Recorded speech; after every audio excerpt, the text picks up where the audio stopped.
Hi అండి, అందరికీ నమస్తే. Welcome to my channel. మన తెలంగాణ స్టేట్లో ఎస్ఐఆర్ ఓట్ల ఈ ప్రక్రియ అంతా మొత్తం కంప్లీట్ అయిపోయింది కదా. ఎస్ఐఆర్ ప్రక్రియ మన బిఎల్ఓలు మనకు ఆ ఫామ్ ఇవ్వడము, మనం ఫిలప్ చేసి ఇవ్వడము, ఈ డ్రాఫ్ట్ లిస్టు ఎన్నికల సంఘం విడుదల చేయడము, ఈ కొంతమందికి 73 లక్షల చిల్లరను ఆ పైన అందరికీ కూడా నోటీసులు వస్తున్నాయి, అవునా కదా. అయితే ఈ నోటీసులు వచ్చిన వాళ్ళు ఏం చేయాలి? కంగారు పడకండి, ఈ వీడియోలో నేను చెప్తాను. సో స్కిప్ చేయకుండా లాస్ట్ వరకు చూడండి. నచ్చిన తర్వాత ఒక లైక్ చేయండి ప్లీజ్, మరికొందరు షేర్ చేయండి. సింపుల్గా అర్థమయ్యేలాగా మీకు ఈ వీడియోలో చెప్తాను. నోటీసులు వచ్చిన వాళ్ళందరూ కూడా ఓకే. సో చాలామంది అయ్యో నాకు నోటీస్ వచ్చింది అని అంటే ఎస్, ఆ నోటీస్కు మనం సమాధానం చెప్పకపోయినా ఆ నోటీసులకు సంబంధించి తుది గడువులోపు వాళ్ళు ఏదైతే మీకు కొంత గడువు ఇస్తారు, మీకు ఆ పేపర్ ఇస్తారు, ఆ పేపర్ వెనుక ఏమేం కావాలని కూడా చెప్తారు. అండ్ ఏ తేదీలోపు ఏ సమయంలోపు మీరు వివరణ ఇవ్వాలి అనేది కూడా చెప్తారు. ఆ తేదీలోపు మీరు కనుక వివరణ ఇవ్వకపోతే సో మీ ఓటు తొలగించే అవకాశం కూడా ఉంది. కాబట్టి స్కిప్ చేయకండి, మంచి ఇన్ఫర్మేషన్ ఈ వీడియోలో మీకు ఉంటుంది. అయితే మనకు ఈ ఓటర్ల జాబితాలో గత 2002కు ఇప్పుడున్న ప్రస్తుతం ఉన్న మీ ఓటు హక్కుకు సంబంధించిన ఆ పేరు కావచ్చు, లేకపోతే మీ తండ్రి పేరు కావచ్చు, డేట్ ఆఫ్ బర్త్ కావచ్చు, ఇట్లా 11 రకాల వ్యత్యాసాలను ఎన్నికల సంఘం గుర్తించి ఆ విధంగా తప్పులున్న వాళ్ళందరికీ కూడా నోటీసులు పంపిస్తుంది. సో మొన్న గతంలో కూడా అక్షరంలో ఒక అక్షరం అటు ఇటు ఉన్నా పెద్ద మేము పట్టించుకోమని అన్నారు. అయినా కూడా చాలామందికి మనకు నోటీసులు అయితే రావడం అయితే జరిగింది. కొందరికే, అందరికీ కాదు, అందరు కరెక్ట్ ఎట్లా ఉంటే అట్లా ఉన్న వాళ్ళకైతే ఏం ప్రాబ్లం లేదు. మీకు నోటీసులు ఇస్తున్నారు. ఆ నోటీసులు కూడా మీ బిఎల్ఓలు మొన్న ఏదైతే మీకు పేపర్ ఇచ్చారో ఎస్ఐఆర్ ఫామ్ ఇచ్చారు కదా, మళ్ళీ అదే బిఎల్ఓలు మీ ఇంటికి తీసుకొచ్చి ఆ నోటీసులు ఇవ్వడం అయితే జరుగుతుంది. ఆ నోటీసులో మీ ప్రాబ్లం ఏమున్నది, మీ పేరులో తప్పు ఉందా, మీ తండ్రి పేరులో తప్పు ఉందా, లేకపోతే మీ డేట్ ఆఫ్ బర్త్ తప్పు ఉందా, మీ అడ్రస్ తప్పు ఉందా, మీ ఫోటో కనిపిస్తలేదా, అసలు ఏంటి ప్రాబ్లం అనేది అందులో కరెక్ట్గా మెన్షన్ చేసిర్రు. అండ్ ఈ డేట్ నుంచి ఈ డేట్ లోపు ఈ సమయం లోపు మీరు వివరణ ఇవ్వాలి అని కూడా క్లియర్గా మెన్షన్ అయి ఉన్నది. అండ్ అదే పేపర్కి, అదే నోటీస్కి బ్యాక్ సైడ్గా మనకి ఇట్లాంటి ఒక పేపర్ అయితే ఇవ్వడం అయితే జరిగింది, ఓకేనా. ఈ పేపర్లో మనము ఈ 12 ఉన్నాయా, 11, 12 ఉన్నట్టున్నాయి. ఈ 11, 12 పాయింట్లలో ఏదైనా ఒక పాయింట్ మీకు వచ్చిన నోటీస్కి రిలేటెడ్గా మనము ఈ పత్రాన్ని అయితే వాళ్ళకి చూపించాల్సి ఉంటుంది, లేకపోతే మన ఓటు తీసేసే అవకాశం ఉంటుంది. కంగారు పడకండి. ఒకవేళ ఇప్పుడు మనకు మొన్న ముసాయిదా డ్రాఫ్ట్ లిస్టులను రావడం జరిగింది కదా, అది ఫైనల్ లిస్ట్ కాదు. మనకు అక్టోబర్ 19 నాడు రిలీజ్ చేసేటటువంటి లిస్టు అది ఫైనల్ లిస్టు. ఎందుకంటే ఇప్పుడు మొన్న రిలీజ్ చేసిన డ్రాఫ్ట్ లిస్టులలో చాలామంది ఇప్పుడు నోటీసులు అందుకున్న వాళ్ళు కూడా ఉన్నారు. ఈ నోటీసులు అందుకున్న వాళ్ళలో కూడా చాలామంది రెస్పాండ్ కాకపోయి ఉండొచ్చు, కొందరు రెస్పాండ్ కారనమాట. సింపుల్గా చెప్పాలంటే కొందరు రెస్పాండ్ కారు ఆ నోటీసులకి. కాబట్టి ఆ రెస్పాండ్ కాని వాళ్ళందరినీ ఏం చేస్తారంటే ఈ డ్రాఫ్ట్ లిస్టుల నుంచి కూడా డిలీట్ చేస్తారు. సో ఇంకా ఓటర్ల జాబితా లిస్టు ఇంకా తగ్గే అవకాశం ఉంటుంది. సరే, ఇప్పుడు ఈ సోది కొంచెం పక్కకు పెడితే మీకు కొంచెం క్లారిటీ రావాలని చెప్తున్నా.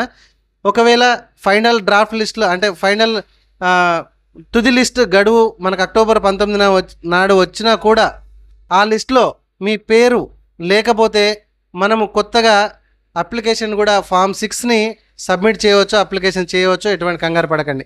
ఇప్పుడు మీకు నోటీసులు వస్తే కనుక ఎటువంటి పత్రాలు ఇక్కడ నేను చదివి చూపెడతా, ఆ పత్రాలలో ఏదైనా ఒకటి సమర్పించండి. చూడండి ఏదైనా ఒకటి సమర్పించవచ్చు. ఏదైనా కేంద్ర ప్రభుత్వం లేదా రాష్ట్ర ప్రభుత్వ లేదా ప్రభుత్వ రంగ సంస్థలలో పనిచేసిన రెగ్యులర్ ఉద్యోగికి లేదా పింఛనుదారునికి జారీ చేయబడిన ఏదైనా గుర్తింపు కార్డు లేదా పింఛను గుర్తింపు ఉత్తర్వులు. అంటే నేను ఈ చదివే పాయింట్లలో మీరు దేనికి సూటబుల్ అయితే మీ దగ్గర ఏ పత్రం ఉన్నదని చూసుకోండి. తర్వాత 1/7/2087కు ముందు ప్రభుత్వం లేదా స్థానిక అధికార యంత్రాంగం లేదా బ్యాంకులు, పోస్టాఫీసులు, ఎల్ఐసి లేదా బీమా సంస్థలు, ప్రభుత్వ రంగ సంస్థల ద్వారా భారతదేశంలో జారీ చేయబడిన ఏదైనా గుర్తింపు కార్డు లేదా ధృవీకరణ పత్రం లేదా డాక్యుమెంటు. ఓకే, అర్థమైందా? ఎల్ఐసిలు, పోస్టాఫీసులు, బ్యాంకులు, ఇట్లాంటివి ఉంటాయి కదా, అండ్ ఇన్సూరెన్సులు, వీటిలలో కూడా ఏదైనా ఒక పత్రాన్ని చూపించవచ్చట.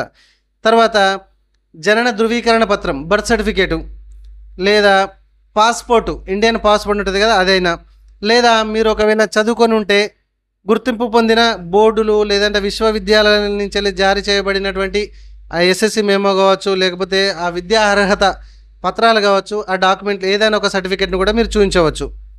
తర్వాత సంబంధిత రాష్ట్ర సమర్థ అధికారిచే జారీ చేయబడినటువంటి శాశ్వత నివాస ధృవీకరణ పత్రం. సో మనకు రెసిడెన్స్ సర్టిఫికేట్ అంటాం కదా, నివాస సర్టిఫికేట్, అదైనా చూపించవచ్చు. లేదా అటవీ హక్కుల ధృవీకరణ పత్రం, ఇది ఎక్కువ గుట్టల ప్రాంతాలలో లేకపోతే ఈ వ్యవసాయదారులకు ఉపయోగపడుతుంది, చూడండి.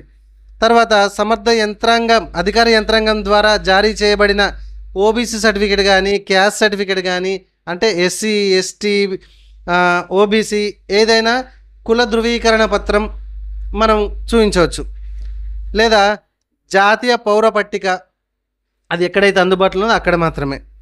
లేదా రాష్ట్ర స్థానిక అధికారులు తయారు చేయబడిన కుటుంబ రిజిస్టర్. సో మొన్న ఫ్యామిలీ రిజిస్టర్ సర్టిఫికేట్ అని అన్నాం కదా, అది కాదండి. కుటుంబ రిజిస్టర్ సర్టిఫికేట్ అనేది అది వేరే ఉంటుంది. సో అది ఎందుకంటే ఈ ఫ్యామిలీ రిజిస్టర్ సర్టిఫికేట్ను మేము అనుమతించబోము అని మనకు ఎన్నికల సంఘం స్పష్టంగా హైకోర్టులో అది ఏదో ప్రాసెస్ జరిగిందట. సో కాబట్టి అది ఫ్యామిలీ రిజిస్టర్ సర్టిఫికేట్ పనిచేయదు అని స్పష్టంగా చెప్పింది. అంటే మన గవర్నమెంట్ అది పనిచేస్తుంది ఫ్యామిలీ రిజిస్టర్ సర్టిఫికేట్ అని అన్నది, కానీ మన ఎన్నికల సంఘం దాన్ని తిరస్కరించింది అనమాట. సో ఫ్యామిలీ కుటుంబ రిజిస్టర్ అంటే కుటుంబ రిజిస్టర్ మాత్రమే పనిచేస్తుంది, ఆ సర్టిఫికేట్ వేరే ఉంటుంది. అది మీ ఎంఆర్ఓ మీ సేవ అట్లా జారీ చేయబడినటువంటి పత్రం అన్నమాట. ఓకే, సో ప్రభుత్వం జారీ చేసిన ఏదైనా భూమి లేదా ఇంటికి కేటాయింపు ధృవీకరణ పత్రం, అంటే ఆస్తి పన్ను అంటే హౌస్ ట్యాక్స్ ఉంటుంది కదా, హౌస్ ట్యాక్స్, లేకపోతే కరెంటు బిల్లు, లేకపోతే మన ఇంటి పత్రాలు డాక్యుమెంట్స్. సో ఇందులో ఏదైనా కూడా మనం చూపించవచ్చు. అండ్ ఆధార్ కూడా చూపించవచ్చు. దీనికి సంబంధించిన కొన్ని కండిషన్లు ఏదైతే ఉన్నాయట, సో ఆధార్ కూడా మ్యాక్సిమం పరిగణలోకి తీసుకునే అవకాశం ఉంది. సో ఇట్లా మనం చదివినటువంటి ఈ పాయింట్లలో ఏదైనా ఒక పాయింట్ని మీకు వచ్చినటువంటి నోటీస్లో నిర్దేశించిన టైము, నిర్దేశించిన సమయం ప్రకారం మీరు వెళ్ళి బిఎల్ఓకి మీరు ఆ వివరణ అయితే ఇవ్వాలి, ఆ పత్రాలను చూపించి. సో మీకు ఏం ప్రాబ్లం ఉంది, ఎందుకు మీకు నోటీస్ వచ్చిందని మీ నోటీస్లో క్లియర్గా మెన్షన్ కూడా చేసి ఉన్నారు. దాని బ్యాక్ సైడ్ ఈ పత్రాన్ని కూడా పిన్ కొట్టి ఇస్తున్నారు. మీ బిఎల్ఓలే ఆ నోటీసులు మీ ఇంటి దగ్గరికి వస్తున్నారు. ఇంకా రాని వాళ్ళకు వస్తారు కావచ్చు ఒక వెనుక ముందు. ఒకసారి మీకు ఏమైనా డౌట్ ఉంటే బిఎల్ఓని అడిగి సంప్రదించి మీరు మీ డౌట్స్ అన్నీ కూడా క్లియర్ చేసుకోవచ్చు. ఓకే, ఈ వీడియో మీకు ఉపయోగపడుతుందని నేను ఖచ్చితంగా అనుకుంటున్నాను. మరికొందరు షేర్ చేయండి నోటీసులు వచ్చిన వారికి. ఓకే, అండ్ అక్టోబర్ 19న ఫైనల్గా ఓటర్ లిస్ట్ అయితే ఫినిష్ కాబోతుంది. ఇట్లాంటి మరిన్ని లేటెస్ట్ అండ్ ఇన్ఫర్మేషన్ వీడియోస్ కోసం ఫ్రెండ్స్ మన ఛానల్ ప్లీజ్ ఒక చిన్న లైక్ చేసి సబ్స్క్రైబ్ చేసుకోండి. మీరు చూసిన ఈ వీడియో కింద సబ్స్క్రైబ్ ఉంటుంది, ఇంకా సబ్స్క్రైబ్ చేసుకోకపోతే.